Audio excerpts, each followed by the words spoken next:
Hey guys, I'm Sarah Bendrick. I'm a licensed landscape contractor, and today I want to tour you around my parents' front yard. So for the longest time, I did not have a yard, so I spent a lot of time and some dough in this space making it what it is today. I really love being it. My parents like sitting out here. Sometimes my mom will work out here, or she'll grab her coffee or whatever. It's really nice. Oh, hi Banjo, and this is Banjo. Hi, he's not so into the gardens, but he'll pretty much follow me wherever. All right, so one of my biggest mistakes right off the bat is letting this Bermuda grass continue to grow. So for the most part, this open mulch area has not really had any weeds, and I actually like keeping it open for all my projects because I'm always building or doing something. So having just a blank area. Again, not a lot of weeds here, but we have like 4 to 6 inches of mulch, and I stay on top of the weeds for the most part. However, this little Bermuda grass creeped up inside the succulent last year. You want to see it, Banjo? Oh yeah, Banjo likes it. He'll like to eat the grass, but it creeped up in the succulent last year, and it was just like a twig or a sprig or whatever. But it has completely taken over this shrub, and the only way that I really want to remedy this is by removing the whole shrub, because if I don't, it'll be nearly impossible to eradicate this. So if you're looking for organic ways to get rid of Bermuda grass, you can do a few things, which is mulching it. That doesn't work that great most of the time, but you can also put over plastic if you want, like a black tarp, and that will solarize it, basically meaning you're cooking the soil, but that's also not great for your soil. So there's not a lot of great solutions. You could also use glyphosate, but a lot of people, don't want to use that for good reasons. So if you did go that route, because it's so invasive, you want to make sure that you spot treat it and not spray it everywhere. So for me, I'm going to remove this whole shrub. I'm going to see what grows back, and I'm going to continue to pull it and pull it. I may lay some fabric over it, landscape fabric that's not as harsh as the plastic, and see if I can solarize it. And then eventually I hope to smother it out with a ton of mulch. Before this yard was completely redone, I knew it was going to be a year or so before we did anything. So I went ahead and I called my local arborist, and I was like, just dump me a ton of mulch. And so we put about 10 yards of mulch and piled it in here, and sometimes it was this thick, and that completely smothered the majority of the weeds. But again, some of them come through, and my regret is that I didn't take care of it sooner, because now it's going to be easier to remove this plant. It's spread here and it's a little bit over here, so I'm going to see if I can just hand pull this out of this aeonium. So I'm going to make a separate video of how to eradicate the Bermuda if you want to look out for that video, and then we'll go ahead and continue on with the rest of our tour, because this is a video in itself. So I like using front yards as backyards sometimes. I think it's a great spot to just hang out and lounge. I found these on OfferUp for my parents. I think this and a picnic table I picked up for 300 bucks. And honestly, I love that they're made out of real wood. I think they're just soft and they fit in the space. It's very organic. So as we kind of walk through here, it's kind of hard not to mention this kite that we have hanging here. No, this is not my choice as decoration, but because we have this koi pond here, this has been amazing for keeping wildlife out and protecting the fish. We used to have birds that would come and scoop them up, and that's really no longer an issue because of that bird. I'll touch into the pond in a little bit more, but while we're moving our way through here, I did want to point out one of my favorite alstroemerias. It's just so beautiful. It has this variegated foliage. So this is Alstroemeria catiana. Yeah, that's right. So it has this variegated foliage, and it has these beautiful red flowers. And what I love about it so much is that if you've grown Alstroemeria, they really can spread out and get kind of tall and weedy,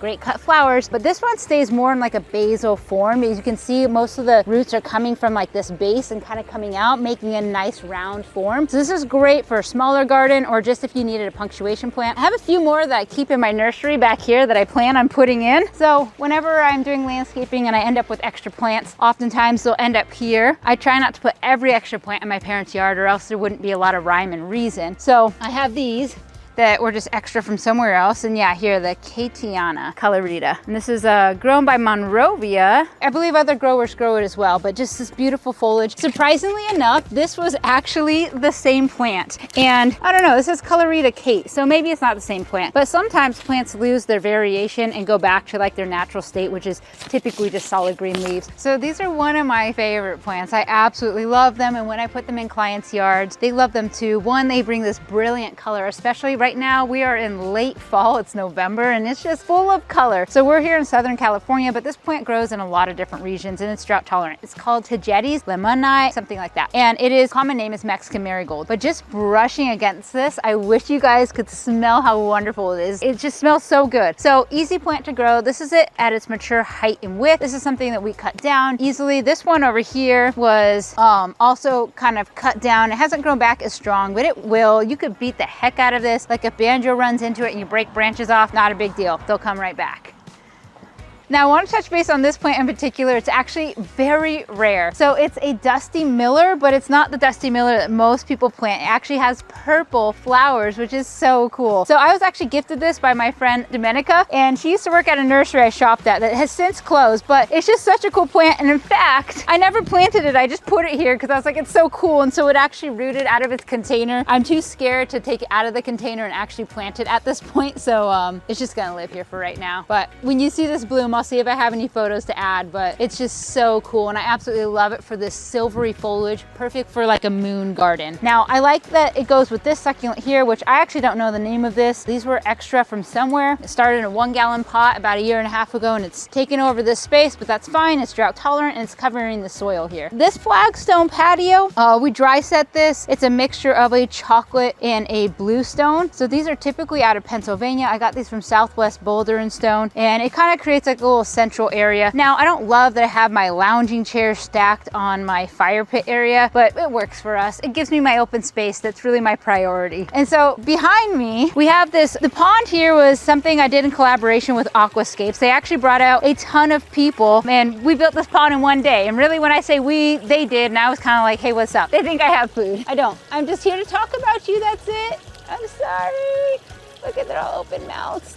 But yeah, they built this pond in one day, which was pretty wild, and we really love it. So we kind of were debating on where we should put it, and Greg Whitstock, he's the owner of Aquascapes, he came out here and he's like, we want the neighborhood to enjoy it. And gosh darn it, they have. We have people come every day with their kids or with their dogs, and they just come and enjoy this, which is so cool. And we've been really happy with this feature. It's honestly been fairly low maintenance, and a lot of people ask me, you know, is it take a bunch of water? And it actually uses less water than a traditional lawn. So you just fill it once, and of course it does evaporate sometimes in the hot heat, but we have an autofill on it, and if you can offer it some shade, then that actually helps a lot with evaporation as well. So next, I want to talk to you guys about this tree. And again, this tree is incredible, but it is not in the right spot, which is so sad because I am 99% sure I'm going to have to remove it fairly soon. So let me tell you guys how magical this tree is. First of all, this is a meta sequoia. It's also known as a Dawn Redwood. It's one of 3 redwoods, and it was thought to be extinct for over 20 million years, which is crazy. We had only seen it in fossil forms. It used to be one of the most popular trees in all of the northern hemisphere. And again, they'd only seen it in fossil form until 1944. A forester found this tree in the Sichuan region of China. And then I believe a few years later, they sent folks out to see if there's more of them. And they did. They found a handful of them in a grove, and the local people had been using it for lumber,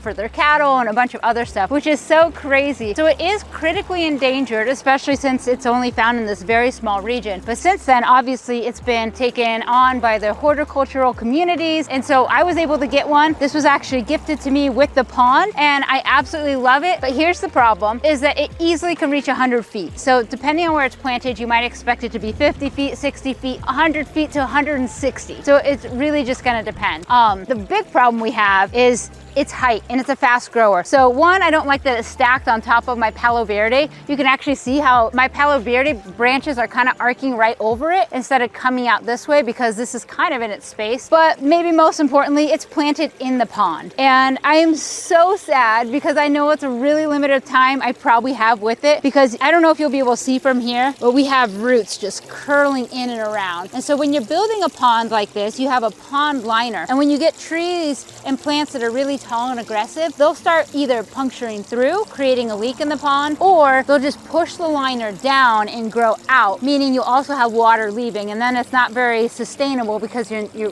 basically leaking your pond all the time. So unfortunately, this probably has to go, and I'm so sad about it.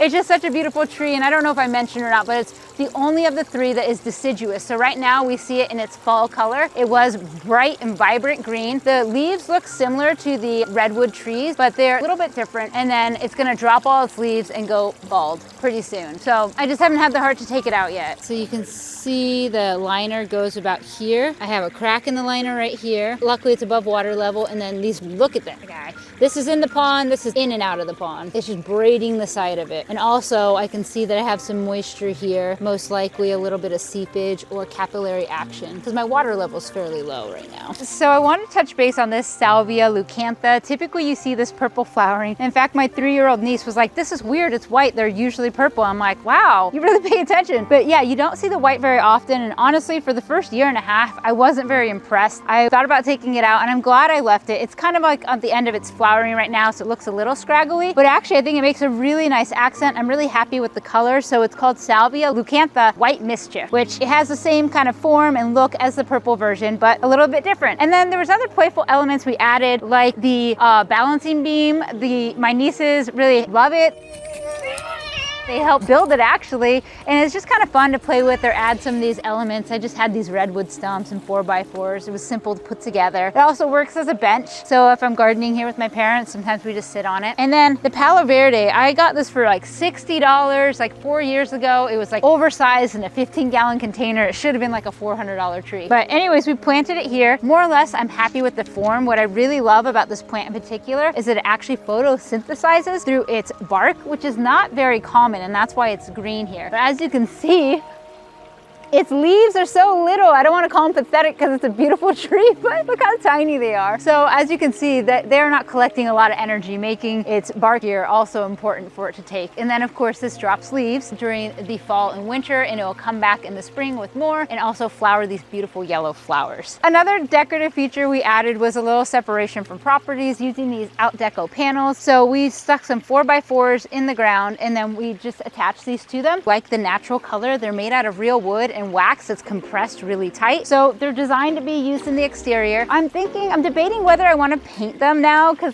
they have faded a little. I'm like, ooh, maybe I should add like a sage green or something fun. Let me know if you guys have any suggestions because I'm kind of torn. Do I leave it kind of neutral and brown in the back, or do I add like a sagey green or like a teal, like a neutral teal or something like that? But that pretty much wraps up the tour. I'm trying to think if there's anything else. Our Agave attenuatas, I salvaged these from the side of the road. Love these succulents. They're really great. You just cut them and drop them and they grow. And then we love this canna. It's absolutely beautiful. It's growing in the pond. The reason why we have so many plants in the pond is because it actually helps filter the water. It's a no chemical pond. My dog drinks out of it, no big deal. I've actually let my nieces and nephews swim in it before. It's not very big, but the nice thing about it is that it's really nice and natural, so that brings the wildlife in. If the bees, or I think we had a bobcat here the other day, which was wild. But anyways, the plants are super important for filtering. This guy I really have to stay on top of though, because it grows fast and it likes to block this way. So every few months this gets cut down and it grows right back up. So if you guys have any questions or had any comments about any of the plants or anything that's happening in this yard, let me know in the comments below. And if you're not already, please do give me a follow. I'll be continuing to create lots of content, and let me know if there's anything that you'd like me to put together video-wise in the future.